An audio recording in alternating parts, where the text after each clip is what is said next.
जय हिंद साथियों। इस वीडियो में आपको स्वागत करते हैं। ए वेक्टर का वीडियो नंबर 3 है, यानी कि ए वेक्टर का ये तीसरा वीडियो है। इस वीडियो के माध्यम से हम समझने वाले हैं टाइप्स ऑफ वेक्टर। क्या सीखने वाले हैं आज के क्लास में?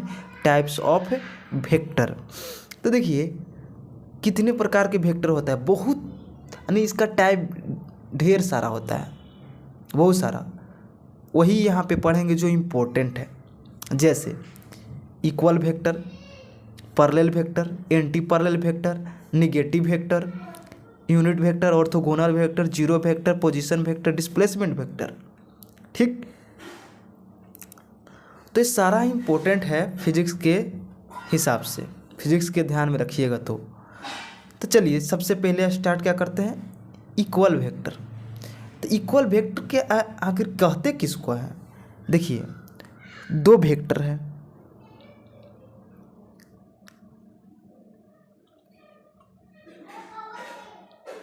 एक F1 वेक्टर और एक क्या,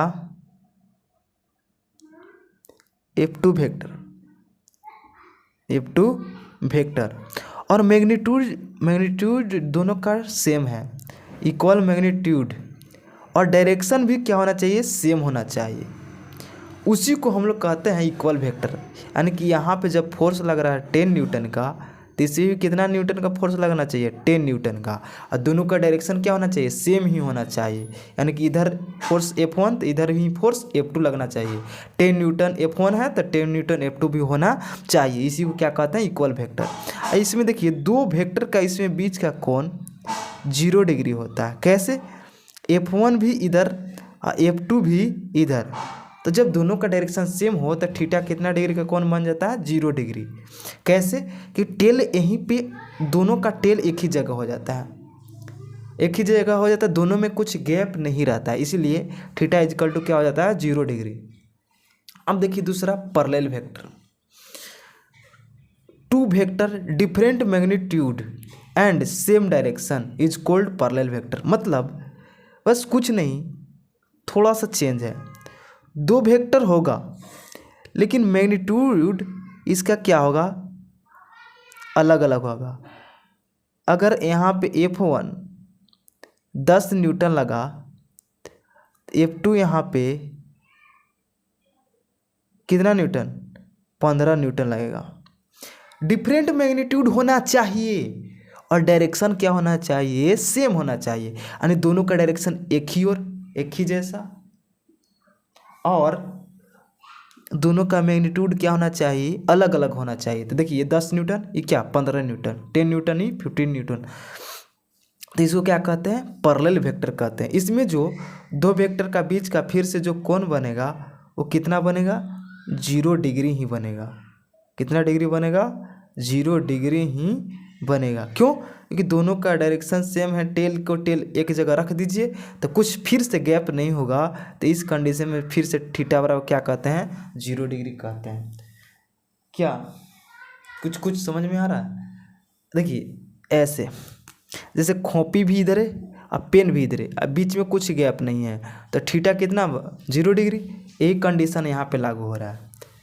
एंटी पैरेलल वेक्टर लिखा हुआ है, two vector different magnitude and opposite direction is called anti parallel vector. कहने का मतलब दो वेक्टर तो होगा ही, दो वेक्टर यहाँ पे है यहाँ, लेकिन एक F1 वेक्टर, एक क्या F2 वेक्टर।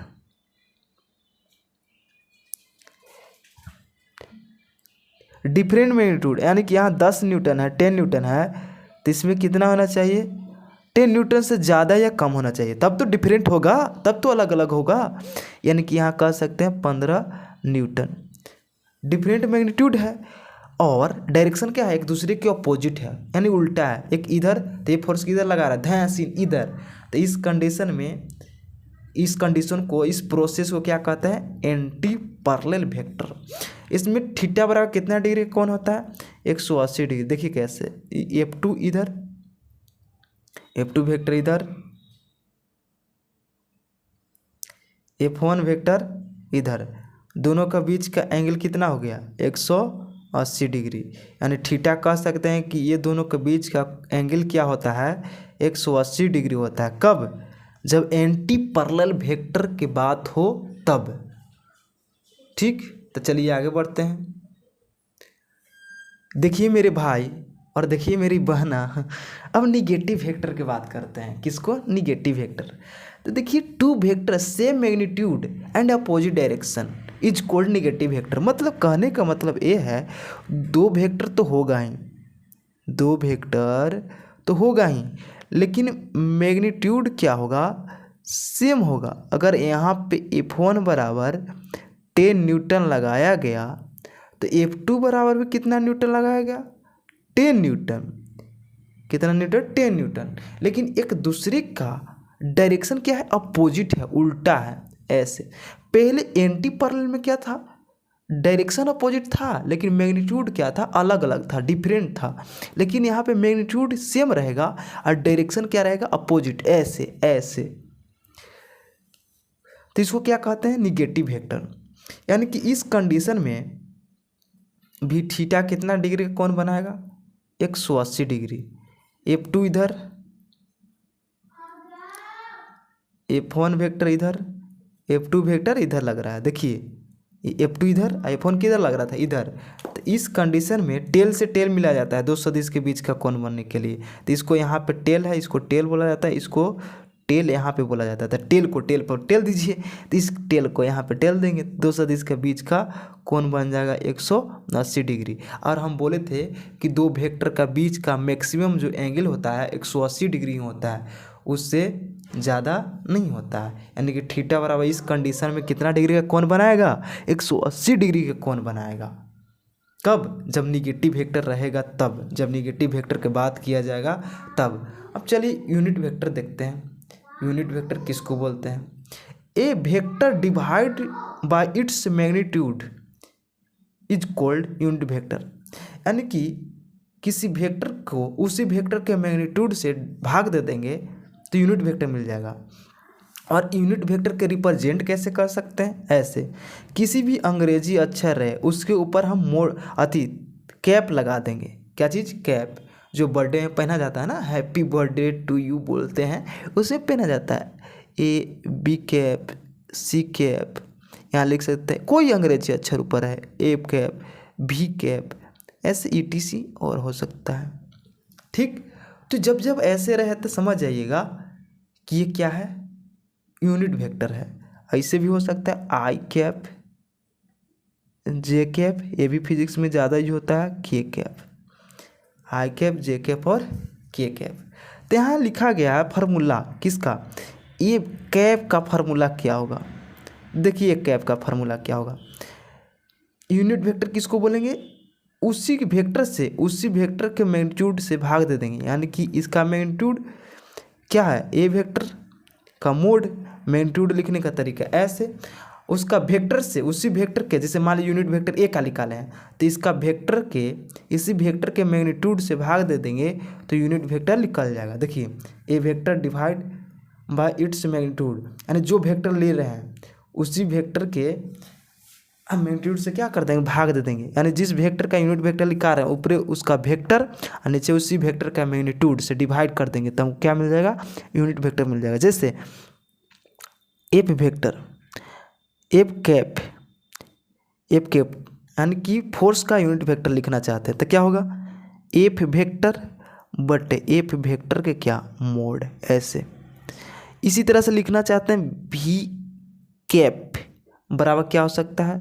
भी वेक्टर बट भी वेक्टर का मोड। ऐसे हम लिख सकते हैं। ढेर सारा फार्मूला हम ऐसे बना सकते हैं। बस जिसका हम लोग को यूनिट वेक्टर चाहिए उसी वेक्टर के ऊपर लिख देंगे और ऊपर उसी वेक्टर से क्या कर देंगे?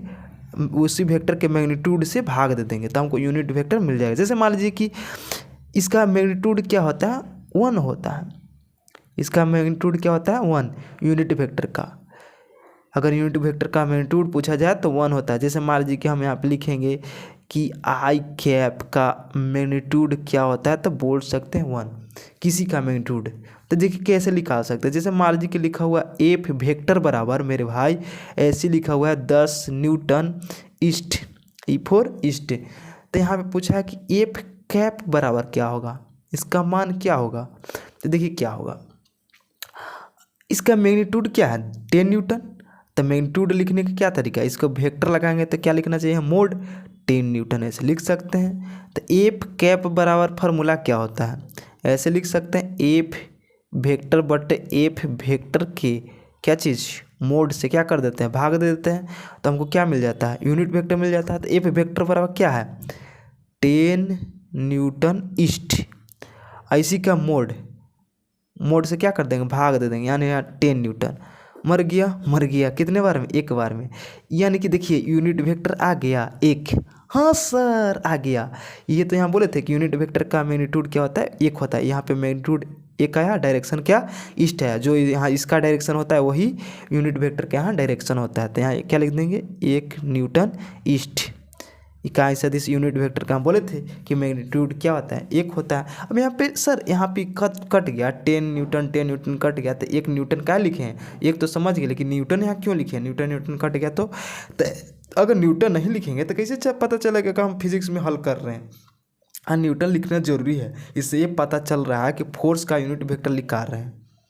अगर यहाँ नहीं लिखिएगा तो गलत हो जाएगा। जो यूनिट होता है, जिस फिजिकल क्वांटिटी की बात कर रहे हैं उस फिजिकल क्वांटिटी का यूनिट शामिल होना चाहिए, चाहे डिवाइड करें या सब्ट्रैक्ट करें यानी घटाएं या ऐड करें, तभी ऐड में चाहे सब्ट्रैक्ट में चाहे डिवाइड करेंगे तब पर भी हमारा जो हम लिखा रहे हैं फिजिकल क्वांटिटी का वो यूनिट लिखना पड़ेगा। जैसे फोर्स का यूनिट क्या होता है न्यूटन, इसीलिए यहाँ न्यूटन लिखा गया। अगर वेलोसिटी रहता तो यहाँ मीटर पर सेकंड लिखते, एक्सीलरेशन रहता तो मीटर पर सेकंड स्क्वायर लिखते। ठीक, अब चलिए orthogonal unit vector. I cap, J cap and K cap are called orthogonal unit vector, यानी आई कैप जे कैप और के कैप को ऑर्थोगोनल यूनिट वेक्टर कहते हैं। जैसे मान लीजिए एक्सिस आप पढ़े होंगे कि दो गो क्लास 10th में, दो गो, एक एक्स और एक क्या वाई, एक लेकिन जेड भी होता है, और तीनों आपस में क्या होता है परपेंडिकुलर होता है। देखिए एक्स इधर वाई ऊपरे और जेड जो होता है ऐसे होता है, ऐसे ऊपरे ऐसे आपकी ओर ऐसे। लेकिन यहाँ देखिए यहाँ हमारा पेज ऊपर है, थोड़ी एक ऊपर ऐसे हम पार देंगे, ऐसे ऊपर हम पार देंगे, नहीं ना पार सकते हैं, नहीं पार सकते। तो ये जूम कीजिए कि ये जो जेड अक्ष है वो क्या है, ऊपर है, ऐसा समझना पड़ेगा आपको। तो यहाँ पे हमको यूनिट वेक्टर बता देना है तीनों अक्ष में, उसी क्या बोला जाता है, उसी को हम लोग कहते हैं ऑर्थोगोनल यूनिट वेक्टर। इधर बताना चाहेंगे तो क्या होगा, आई कैप होगा, वाई की ओर बताना चाहेंगे तो जे कैप होगा, जेड की ओर बताना चाहेंगे तो के कैप होगा। ठीक, मेरी बात क्या समझ में आया। एक्स एक्सिस की एलोंग जो यूनिट वेक्टर होता है आई कैप होता है, वाई एक्सिस के एलोंग जो यूनिट वेक्टर होता है वो जे कैप होता है, जेड एक्सिस के एलोंग यूनिट वेक्टर जो होता है वो के कैप होता है। अगर एक्स डैश की ओर कहता तो एक्स डैश की ओर कहता तब माइनस आई कैप होता क्योंकि इधर होता है। वाई डैश की ओर कहता तो क्या, वाई डैश इधर होता है नीचे निगेटिव में, तो माइनस जे कैप होता। जेड डैश की ओर कहता तो माइनस के कैप होता। तो ऐसे हम लिख सकते हैं। चलिए अब हमारा क्या 7 लिखा हुआ है जीरो वेक्टर, ए वेक्टर हैविंग जीरो मैग्नीट्यूड, यानी कि इसका मैग्नीट्यूड जो होना चाहिए वो जीरो होना चाहिए। मैग्नीट्यूड के कैसे दर्शाते हैं, ऐसे, यानी कि इसका मैग्नीट्यूड क्या होना चाहिए, zero. And direction not defined, यानी कि इसका डायरेक्शन फिक्स नहीं होगा कि किधर होगा, ईस्ट में कि नॉर्थ में कि साउथ में कि एक्स में कि वाई में कि जे के एक्स कि वाई कि जेड में किधर होगा, ये डिफाइंड नहीं कर पाता है कौन, जीरो वेक्टर। कौन, जीरो वेक्टर। जैसे ये पेन रुका हुआ है तब कैसे पता करिएगा कि इस पे फोर्स हम लगा रहे हैं आगे की ओर। जैसे मान लीजिए देखिए इस पे हम फोर्स लगा रहे हैं, क्या लगा रहे हैं फोर्स, 0 न्यूटन। कितना न्यूटन, 0 न्यूटन। अरे पेन पे हम कोई फोर्स नहीं लगा रहे हैं, तो कैसे आपको पता चलेगा कि हम किधर फोर्स लगा रहे हैं। तो ये यहाँ बोला गया, जब जीरो मैग्नीट्यूड रहता है तो उसका डायरेक्शन फिक्स नहीं होता है। और यहाँ पे फोर्स लगा हुए ना किए पेन पे, तो कैसे इसका डायरेक्शन फिक्स होगा कि इधर आगे बढ़ेगा, कि इधर हम फोर्स लगाएंगे, कि इधर लगाएंगे, कि इधर जाएगा, कोई डायरेक्शन फिक्स नहीं है। कब? जब जीरो मैग्नीट्यूड रहेगा तब। तो यहाँ पे लिखा गया ये वेक्टर है zero magnitude and direction not defined is called zero vector. ठीक, तो इस वीडियो में ही तक। आई होप कि ये वीडियो पसंद में आया होगा।